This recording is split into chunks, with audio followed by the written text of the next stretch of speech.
حيوانات، شلونكم؟ رجعت لكم بفيديو جديد. اليوم هذا الفيديو راح اشوفكم اشتريت القرطاسية، فيلا نبدي بالفيديو. طبعا هيك يكون شكل جرمتي مثل ما تشوفون، لونها وردي، وهيك شكلها كلش حلو. وطبعا هي بيها 4 جيوب، كلش حبيتها. وهذول الجلادات اللي اشتريتهم، طبعا كل طبقة بها 6 جلادات، فيعني كلش كافي هيك. ياخذ 4.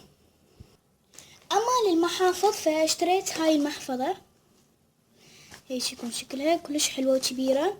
واشتريت هذه المحفظة، واشتريت هذه المحفظة كلش حلوة. هذني اللي يكونوا يعني حتى تحطين بيهن اسمك وهيك شي، فاشتريت من عندهم 3.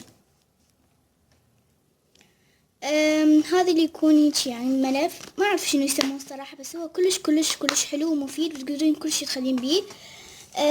اقلام سبورة ومساحة للسبورة اللي عندي، ودفتر ملاحظات كلش حلو، مخطط طبعا، فيا كلش عجبني.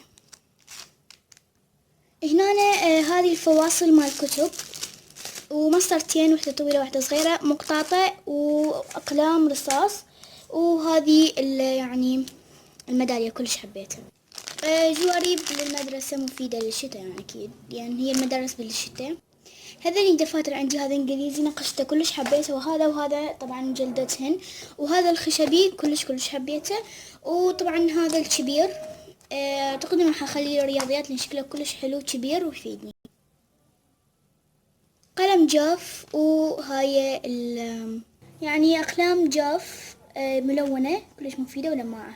اذا عجبكم هذا الفيديو حطوا له لايك وسبسكرايب، واشوفكم في فيديو جديد. باي باي.